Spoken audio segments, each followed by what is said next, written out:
Taylor Davis does a great job, ESPN Sideline reporter, also the host of SEC State of Mind on Believe. And Taylor is kind enough to join us right now. And Taylor will be on the sideline for Navy and Temple this weekend, which is a game I'm fired up about because Casey Keeler has my Temple Owls back. So, Taylor, you better bring us some good luck this weekend, or I'm blaming the loss on you if we lose. Oh, no, we're not starting out on the best note here. But, yeah, I think this is a sneaky one in the American Conference, especially when you look at Temple. I think people need to take a second look because this is a very different team that Coach Keeler has put together in his first year in Philadelphia. Obviously, Navy's sitting atop of the leaderboard right now in the American 5-0, but Temple's only losses were to top 15 opponents in the Power Four. So this is a game that everyone should be paying attention to. Do you get a cheesesteak when you go to Philadelphia? You know what?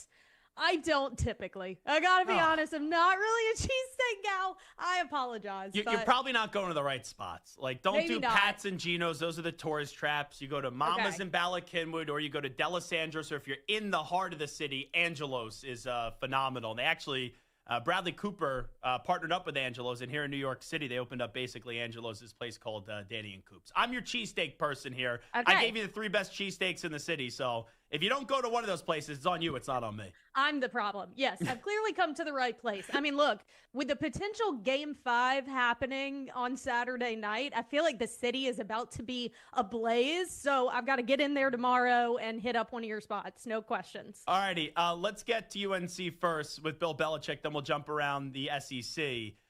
This has been a disaster. I'm a Patriot fan. I love Bill Belichick. I can't even defend him. What is going on here? This seems as if it's just destined to fail with Bill Belichick at UNC. It has felt like a disaster from the jump. Unfortunately, I think so much of the off-the-field controversy has crept in. And you take nothing away from the pedigree of Bill Belichick. He'll go down in history as one of the most successful in the NFL, but this is a very different day and age in college football, and getting started right now when it really would make more sense to be ending your career. And then you add in some of the intangibles, we'll say, that have added to some of the focus that isn't for good reason. I think you're just adding insult to injury. I mean, at this point, trying to get 18 to 22-year-old kids to focus to the job at hand, trying to get them prepared. Now you've got scouts that you're not allowing to come. It's one thing after the other. I just don't think this was the step in the right direction that UNC anticipated it was going to be. It felt like a risky hire, and I think at this point it's risky to continue much further, frankly. And I think that Bubba Cunningham, if we injected him with True Serum and he was being honest, he wanted to hire John Sumrall, right? That's just the way that I interpret it. And other people kind of pushed him to Bill Belichick. Well, now if you get rid of Bill, I don't know if John's still going to be interested, because it seems like John is being linked to a lot of these potential SEC jobs. If you go back on my Twitter a few years ago, it was 2022, I believe, I covered Troy, and I tweeted out that if I'm a Power 4 AD, John Sumrall is at the top of my list. I could just tell this guy is made to be in one of those situations. I think UNC probably should have taken the opportunity, because you're right. You're now sitting in a situation where I'm not entirely sure what the future holds for Kentucky and Mark Stoops, but John Sumrall's always going to be tied to that place. And, the Arkansas thing is still in question. I think there are a couple other programs in the SEC that remain to be seen if their head coach is going to see the end of season. John Sumrall is at the top of many lists, and I think now, having put him in a situation where it's crazy to say, Zach, but it's almost like there's more damage to overcome now that we've had a year under Bill Belichick. I never thought that would be the reality of it, but it's really gone downhill, and downhill quickly. This college football season, Taylor Davis, has truly been unpredictable. And I seem like each and every week we get on here and we're like, what the heck just happened? So what I'm about to say, I don't think it really makes sense, but this is just the season it's been. Who knows if John Mateer is going to play in Red River? Arch Manning has been really bad so far. We saw what happened up against Ohio State. We saw what happened last week up against Florida. I think Arch is going to find a way to have a moment in Red River, and Texas is going to beat Oklahoma. Your thoughts? I disagree with you, but it's not a take that I haven't heard before. On my SEC State of Mind podcast, my co-host Jason Campbell and I were totally split on this game. He's also calling for Texas to pull this one off, and I just don't quite see it. But to your point, I mean, in this season in particular, it really feels like anything goes and anything could happen. I just haven't seen enough. Like, no, I don't think Arch Manning has performed well enough. I think part of that was the media's fault for putting a Heisman in his hands when he had played 2 games of much lesser opponents, but I digress. A bigger problem is the offensive line can't block for anything. So I don't think that the main focus is Arch Manning. I actually think it's Oklahoma's defense. I don't think it's as much about John Mateer either. It's weird. We're not really talking about Oklahoma because they had the bye week. John Mateer was out with surgery. They played Kent State. So we haven't talked about them as much, but as an Auburn alum paying very close attention to that game, Brent Venables being back over the defense because that's his bread and butter. Our Mason Thomas is legit. He is that much of an impact. I think that the defense continues to keep Texas's offense at bay. I haven't seen enough from Texas that makes me think they're going to take care of the Sooners. Yeah, Auburn's another job where Gus Malzahn, I know people were tired with him. Ever since then, they haven't got the right guy. Heck, a few years ago, I said Coach Prime should have been the coach there. They elected to go with Hugh Freeze. Hugh Freeze, just to me, didn't really do much for me. I understand what he's done before. They got Georgia this upcoming weekend. I know that Hugh Freeze started the season with that nice victory up against Baylor, but since then it's been disappointing against 2 good teams in Oklahoma and A&M. You being an Auburn grad, are you kind of out on Hugh Freeze and you want somebody else in there?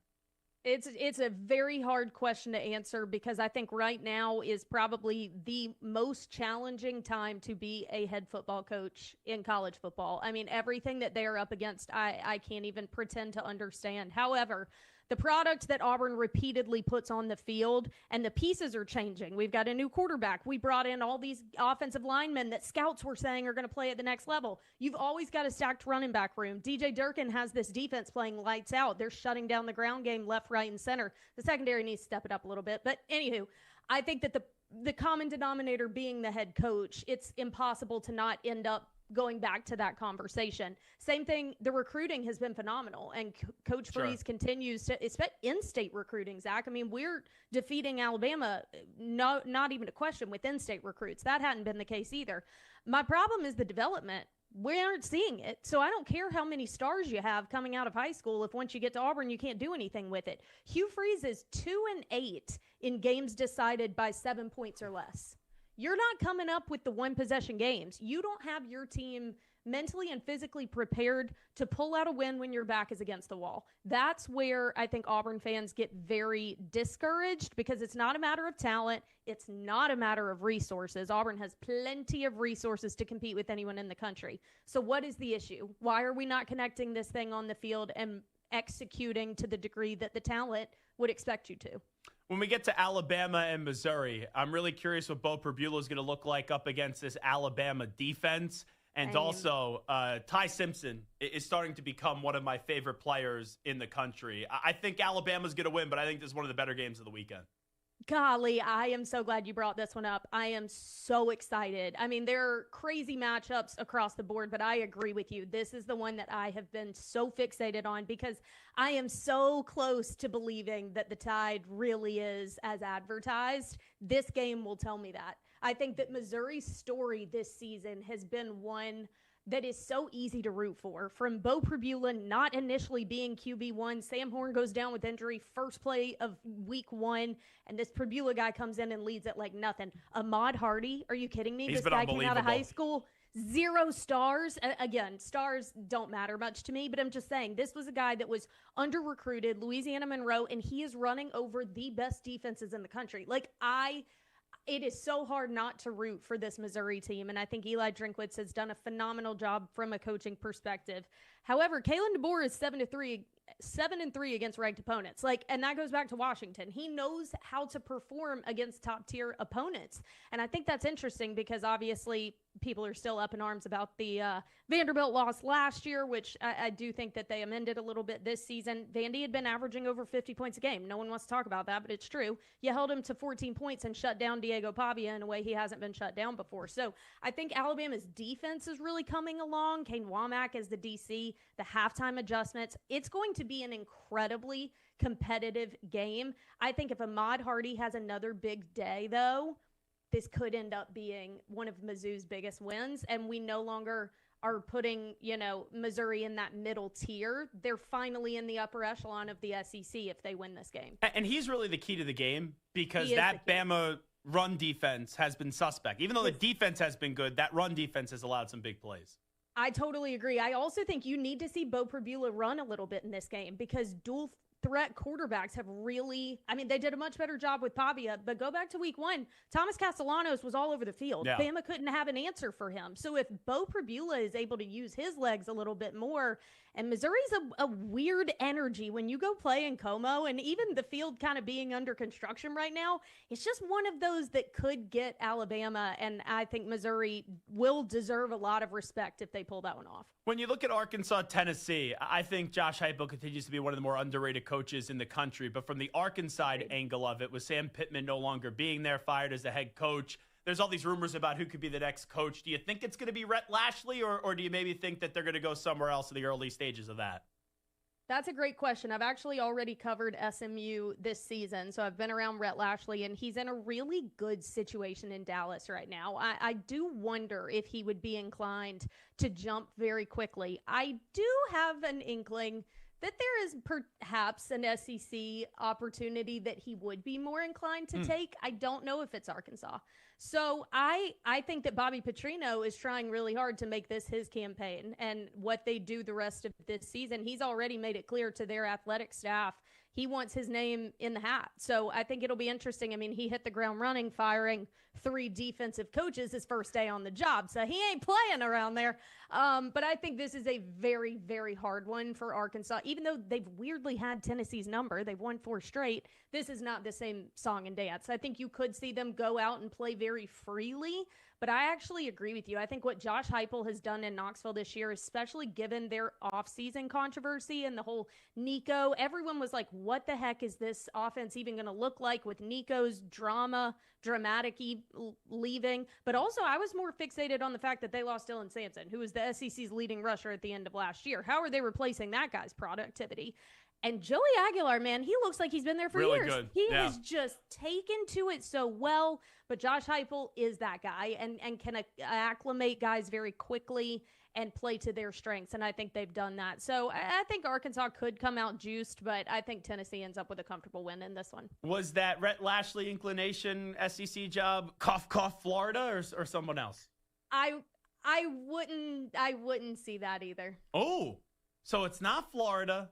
And it's not Arkansas. You don't know this from the horse's mouth. Let's not spread any rumors, okay? Let me get your thoughts on A&M. I love Marcel Reed. Le'Veon Moss, a heck of a running back. And you got 2 really damn good wide receivers coming over from the transfer portal. And Mike Elko's doing a good job there in year 2 at College Station. They play Florida this week. What do you expect out of this one? You know what? I think this one could be interesting. Again, man, you want to talk about someone that has 9 lives. Billy Napier just keeps pulling magic out of nowhere.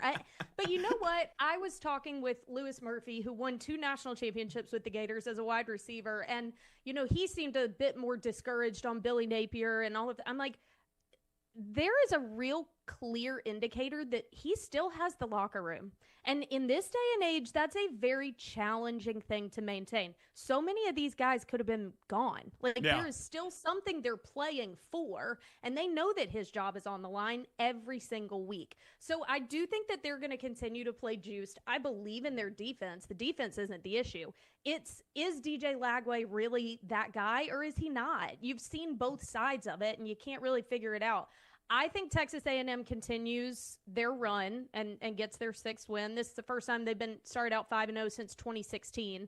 I think Mike Elko is a phenomenal coach, continues to have his defense playing well.